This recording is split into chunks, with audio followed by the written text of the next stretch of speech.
Welcome, Ben Burkhart here, and today we're looking at America in the Crosshairs, the release of Pope Francis's Laudate Deum on October 4, 2023, and what that has to do with the global situation in the world today, including the upcoming COP28 meetings in November and December of this year. What does it have to do with the United States, and why should you and I care from a biblical standpoint? Coming up. In the opening remarks of Pope Francis's document Laudate Deum, he says that Jesus created all and cares for all. Obviously, very important points that most of us as Christians would agree with. He points out this world is in great trouble and that we have not done enough since the release of his 2015 encyclical Laudate Si. He says that attacks on nature hurt us all, everyone and everything, that we're in this together, and I'm sure most of us would agree with that as well. He mentions how the United States bishops and other bishops have made this very clear. So taking into account the last 8 years since Laudato Si was released, the Pope wants to address a few things with the world audience. In the first section, he deals with the global climate crisis. He mentions a number of remarks that we should take note of. He tells us that many of the natural disasters of the world that we see today are cries of the earth because we have abused it. They are cries of protest from the planet. He paints a very dire picture indeed. The Pope says that we are experiencing a very unusual acceleration of warming, so that it will not only take many generations, but simply one generation to verify it. The Pope points out that the richer percentage of the planet is contaminating far more than the poorest 50% of the total world population, pointing out rich countries like the United States of America, who are causing the most pollution in the world. The Pope says the situation demands that politicians and business leaders should even now be concerning themselves with the task of reducing the use of fossil fuels and developing cleaner energy sources. He wants this to be done right away, immediately. As you know, fossil fuels are the backbone of the American economy. In paragraph 11, the Pope points this out. Industrial development is to be blamed for emissions increase, saying that 42% of total emissions occurred since 1990. On paragraph 12, he points out, at this rate, it is possible that in just 10 years we will reach the recommended maximum global ceiling of 1.5 Celsius. He points out then the sea rising, glaciers receding, a snow cover diminishing, acid levels increasing, and oxygen reducing in the seas. On paragraph 13, he says, the majority of scientists all agree on this. Only a very small percentage of them seek to deny the evidence. Now, this is the true versus false category, and he uses the majority in his favor. And yet, if we consider this from a biblical standpoint, very often throughout history, it was not the majority who were right. It was the minority or the few prophets who were actually telling the truth, and the majority of people and prophets were not telling the truth. So from a biblical standpoint, this is not a good argument. The Pope says that this climate crisis is not exactly a matter that interests the great economic powers, who are all about the best profit at minimal cost in the least amount of time.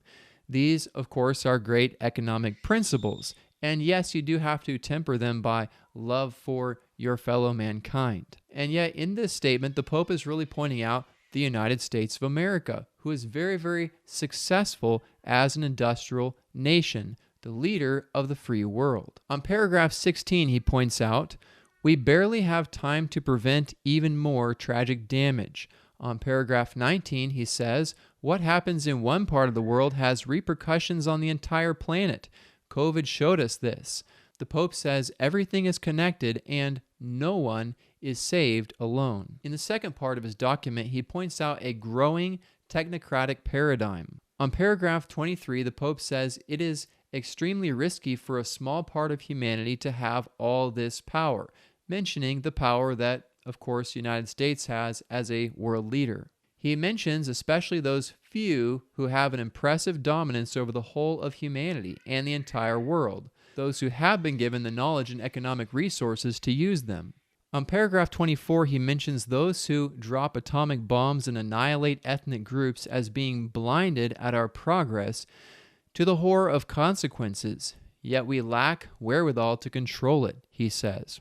Obviously, this is a reference to what happened in World War II with the United States dropping the atomic bomb. He continues in paragraph 28 mentioning that we must recognize our power and the progress we are producing are turning against us. This is no doubt a reference to the power and progress of the United States of America and many other industrialized countries. On paragraph 31, he talks about the principle of maximum gain, minimal cost being a blindness and leading us to not care about others. And in fact, this point is very true if we don't take into consideration the love for others. If we're all about the love of money, we're going to be in big trouble. That is a biblical principle that we find in James chapter 5 and also other passages of Scripture. In paragraph 32, he talks about being under the rule of those born with greater possibilities and advantages. This is no doubt, again, a reference to the United States of America and other very advantaged countries.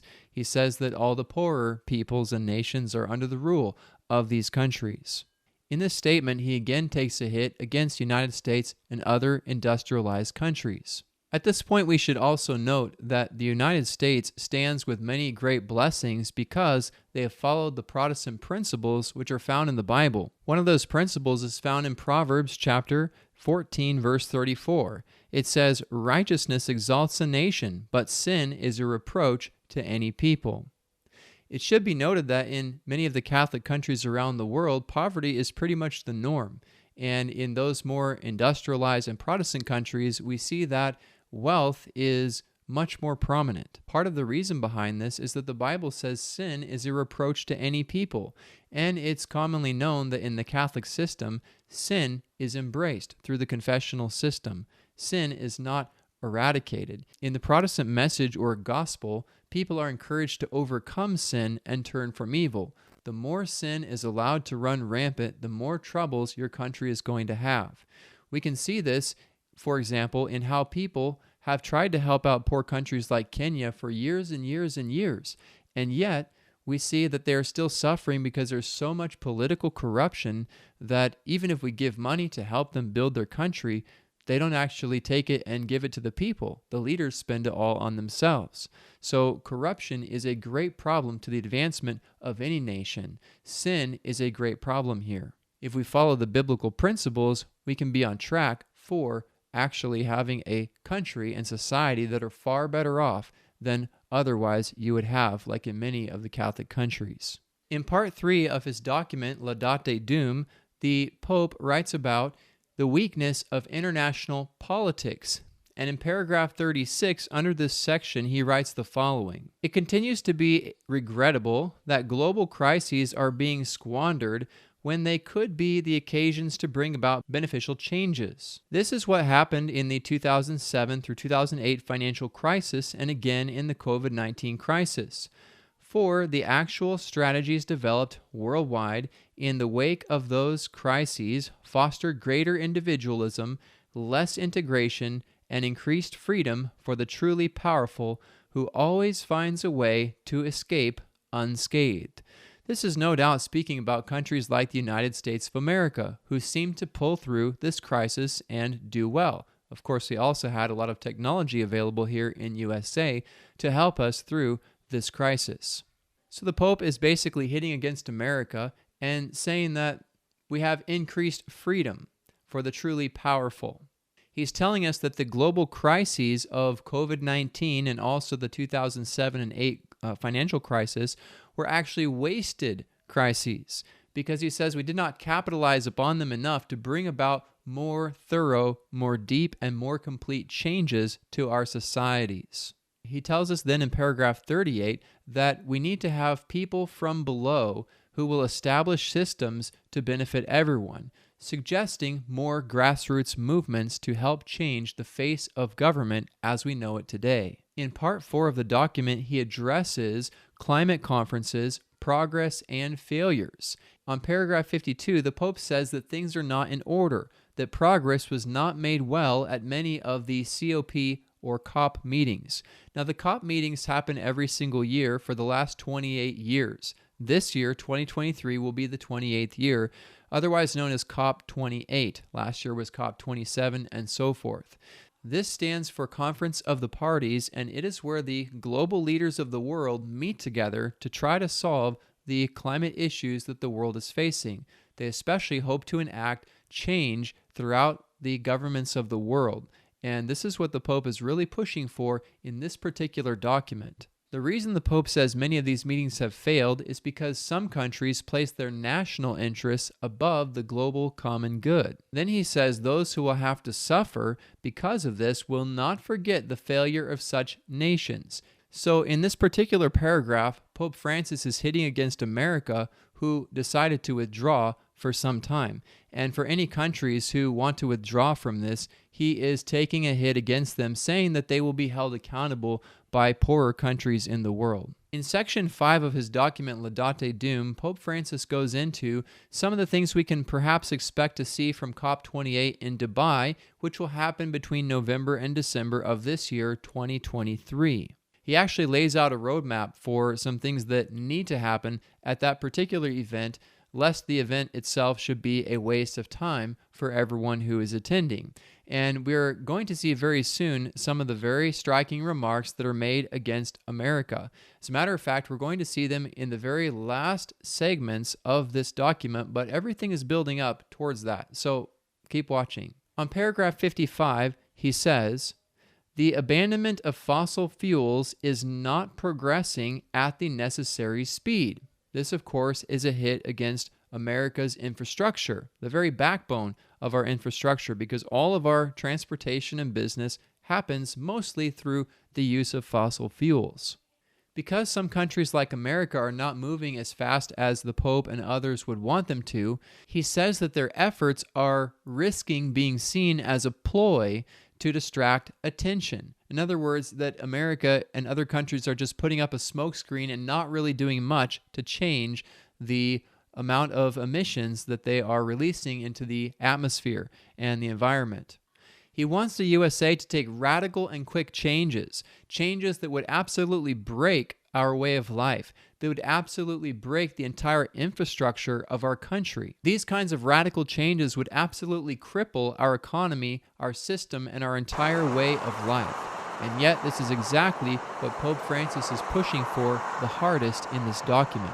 In paragraph 56, he says this: "We must move beyond the mentality of appearing to be concerned, but not having the courage needed to produce substantial changes." In other words, he's saying we don't have the courage as America to take action on what he is challenging the entire world, and especially America, to do. He says, "We know that at this place, in just a few years, we will surpass the maximum recommended limit of 1.5 degrees centigrade, and shortly thereafter even reach 3 degrees centigrade, with a high risk of arriving at a critical point. Even if we do not reach this critical point of no return, it is certain that the consequences would be disastrous, and precipitous measures would have to be taken at enormous cost and with grave and intolerable economic and social effects. Although the measures that we can take now are costly, the cost will be all the more burdensome the longer we wait." So he's telling us that we must act very, very quickly. In other words, we must take on debt and do whatever we can to leap out of the usage of gasoline and into something else, completely changing our way of life in a very quick time. We're talking less than 10 years. To finance such a venture, we would definitely have to go into a lot of debt and very big disruptions to our entire way of life in this country. Overnight, this would have to take place. It's a very dangerous and risky course for any person or country to take. On paragraph 57, the Pope says, in essence, we are only slapping band-aids on the situation by relying on technology advances to absorb or capture gas emissions. He says that these are cracks, but the problem is beneath the surface. In other words, we cannot just get a better catalytic converter for our vehicle. We need to change the entire system. On paragraph 58, he says that the radicalized groups putting pressure on leaders are actually doing a good job and should not be spoken against by world leaders. And here's a very important point. In paragraph 59, the Pope outlines what needs to happen for COP28 to be a success in Dubai this year. He says that we need binding forms of energy transition, which meet three conditions. Number one, that they be efficient. Number two, that they be obligatory. In other words, everyone must do it. And number three, readily monitored. It will be very much enforced. This, he says, will achieve the beginning of a new process marked by three requirements. Number one, that it be drastic. Number two, intense. And three, count on the commitment of all. He then says that this has not happened so far, but that it alone can enable international politics to recover its credibility. He says only in this concrete manner will it be possible to reduce significantly carbon dioxide levels and to prevent even greater evils over time. In other words, this is the only way to take radical and extreme measures and to enforce it and make sure that everyone participates in this plan. He's telling us that this needs to be the outcome of COP28, otherwise it's basically a waste of our time, in his opinion. Notice drastic and intense. These are the kinds of changes that can break your neck, and we're talking about on the global scale. The success of countries and nations as we know it, the success of the United States of America as we know it, is all being greatly challenged by the voice of this man and other persons of the world and world leaders who agree with what he's saying here. There's no doubt that we should look for greater solutions to the problems we are facing with the pollution of the environment. But for the entire world to jump into this at breakneck speed is going to create a lot of problems for everyone in society. Businesses and nations can crumble in this kind of a quick change environment. On paragraph 60, the Pope says that all at the conference need to be strategists capable of considering the common good and the future of their children more than the short-term interests of certain countries or businesses. In other words, these plans will greatly hurt countries and businesses in the short term, he says. Then he shames any nation who does not comply with this. He says there is a choice to demonstrate either nobility or shame by your response to these things. The Pope is putting a great challenge on all the countries, including America, and especially United States of America. He basically says get on board or be an embarrassment. He makes some statements very specific to the U.S. in this statement. Notice how it reads. To the powerful, I can only repeat this question. What would induce anyone at this state to hold on to power only to be remembered for their inability to take action when it was urgent and necessary to do so? In other words, he's telling the United States to give up her power and surrender to an international forum led, no doubt, by his advisement. We finally get down to the last section of the document, which speaks about spiritual motivations, and perhaps this is the final passage that we've really been waiting for. We are told in paragraph 61, Catholic and non-Catholic religionists are encouraged to work together on this. We are told in paragraph 62 that human beings must respect the laws of nature. And in paragraph 64, we are told to enjoy nature like Jesus did and to contemplate nature. There's not really anything wrong with that. But you may notice that in these paragraphs, the Pope is appealing for a joining of all the religions of the world to come together on these particular climate aspects and to essentially be pushing towards great change in society, in our governments, and in our personal lives. In paragraph 69, the Pope says this, I ask everyone to accompany this pilgrimage of reconciliation with the world that is our home. Also, recognize that the most effective solutions will not come from individual efforts alone, but above all, from major political decisions on the national and international level. Essentially, he's telling us that as individuals, we need to change our lives, but we should actually lobby for governments to make the greater changes so that our world can be completely changed by government decisions on these things. In paragraph 70, he says that we need to realize there are no lasting changes without cultural changes. There are no cultural changes without personal changes. So, there would have to be great changes throughout our entire world, politically, personally, and culturally, for all of this to take place. In paragraph 71, he says, the mere fact that personal, family, and community habits are changing in contributing to greater concern about the unfulfilled responsibilities of political sectors, and indignation at the lack of interest shown by the powerful. Here he's telling us that there is an indignation towards those powerful ones who are not stepping up to the plate. In other words, United States of America, which he mentions very clearly in the next paragraph. He tells us that in all these changes, we are helping to bring about large processes of transformation or change, rising from deep within society. In other words, we need popular demand by the people from deep within them towards these governing political powers so that they can be changed. And here's paragraph 72, directed very much at the United States of America. If we consider that emissions per individual in the United States are about 2 times greater than those of individuals living in China, and about 7 times greater than the average of the poorest countries, we can state that a broad change in the irresponsible lifestyle connected with the Western model would have a significant long-term impact. As a result, along with indispensable political decisions, we would be making progress along the way to genuine care for one another. In this statement, the Pope references the Western model of society, and very specifically, he names the United States of America as this Western model. He tells us that the emissions from the United States are the worst of any country in the world, and that Americans are responsible for this and need to change their lifestyle super drastically. That their entire country, our entire country, needs to be changed greatly. So according to this document and the conclusion of this document, America needs to be changed. And this is placed right in the section on spiritual motivation or change.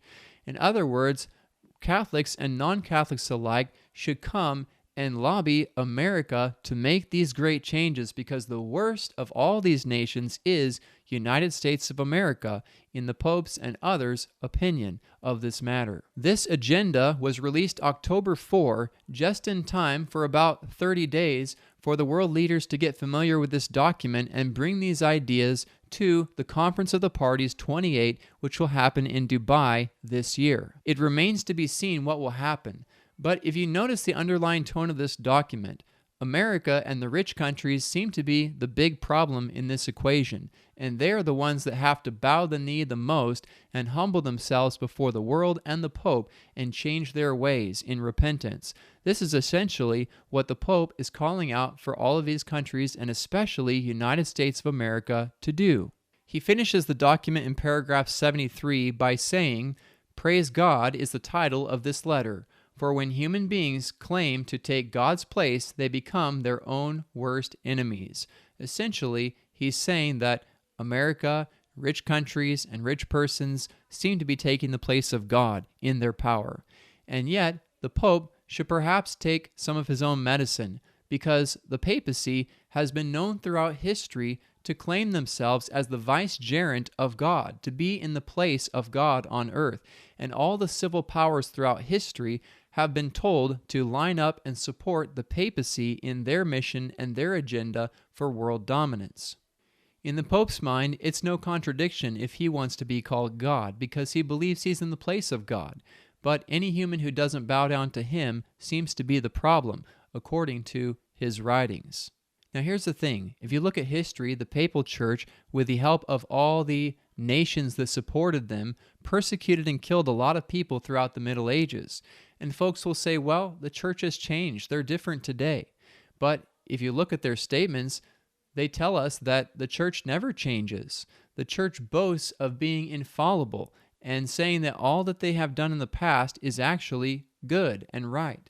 So if we reinstate the power of the Vatican over the world leaders, we are going to be in big trouble.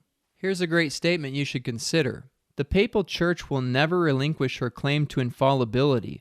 All that she has done in her persecution of those who reject her dogmas she holds to be right, and would she not repeat the same acts should the opportunity be presented? Let the restraints now imposed by secular governments be removed, and Rome be instated in her former power, and there would speedily be a revival of her tyranny and persecution. The founders of the United States Constitution knew what the persecution was like in Europe when the papacy controlled the world. They were trying to avoid that, and so when they founded the Constitution of America, Amendment number 1 of the Bill of Rights tells us that Congress should not establish any state religion or prohibit the free exercise thereof. It also gives the right to assemble, it gives the freedom of speech, and freedom of the press. All of these things are liberties that the papacy especially hates. America flies in the face of papal dogma and power, and so you can see why they would be number 1 on the hit list. Let me share with you what a well-known author in the past wrote on the increase of the papacy and her dogmas against the United States of America. There are many who are disposed to attribute any fear of Roman Catholicism in the United States to bigotry or childishness. Such see nothing in the character and attitude of Romanism that is hostile to our free institutions, or find nothing portentous in its growth. Let us then first compare some of the fundamental principles of our government with those of the Catholic Church. The Constitution of the United States guarantees liberty of conscience. Nothing is dearer or more fundamental. Pope Pius IX, in his encyclical letter of August 15, 1854, said, "The absurd and erroneous doctrines or ravings in defense of liberty of conscience are a most pestilential error, a pest of all others most to be dreaded in a state." The same Pope, in his encyclical letter of December 8, 1864, anathemized those who assert the liberty of conscience and of religious worship. Also, all such as maintain that the Church may not employ force. You see, this is really what the papal system is all about. They want to use force, and they want to use the teeth of the state to enforce their principles, policies, and dogmas. This is what the Pope is doing right now by integrating himself with all the world leaders and challenging United States of America to come on board. He's trying to hit America to crumble and to bring down this United States of America. Do not be fooled by what the papacy is doing right now. It was written by the same author. The pacific tone of Rome in the United States does not imply a change of heart. She is tolerant where she is helpless. Says Bishop O'Connor, religious liberty is merely endured until the opposite can be carried into effect without peril to the Catholic world. The Archbishop of St. Louis once said, "Heresy and unbelief are crimes, and in Christian countries, as in Italy and Spain, for instance, where all the people are Catholics, and where the Catholic religion is an essential part of the law of the land, they are punished as other crimes." Every cardinal, archbishop, and bishop of the Catholic Church takes an oath of allegiance to the Pope, in which occur the following words: "Heretics, schismatics, and rebels to our said Lord the Pope, or his aforesaid successors, I will to my utmost persecute and oppose." Josiah Strong, Our Country, Chapter 5, paragraphs 2 through 4. Now, it is true that there are real Christians in the Catholic persuasion, but let us not be fooled. Many are in ignorance to the real character of Romanism. And if we look at the history and we look at the documents and teachings, we can know exactly who this power really is. They are putting on a struggle right now to take dominance in the world, to be the leader of the world, and to bring United States down from her place of power so that they can control the world the way they want it to go. All the Protestant reformers knew exactly who this power was, but so many today have forgotten. Protestants have fallen asleep. It's time that we wake up and realize who this system really is, because they are not preaching the doctrine of Jesus Christ. They are preaching a message that actually leads people into bondage and forced servitude. All of our precious liberties that were so dearly purchased for United States of America are in jeopardy right now today, as the Pope and other leaders are seeking to crumble the United States of America. Let us not be fooled by these things. The evidence is there, and we have been warned. If you want to know more about this, I suggest you watch my prophetic video about United States and America. I'll link it up in the description below. You owe it to yourself to know the real truth about these matters in our world today. Changes are coming very quickly, and you and I need to be very much informed based on what the Bible really teaches and what history really shows us. Be sure you know what Bible prophecy really says about these powers in the last days. So check out this video, God bless, and I'll see you in the next one.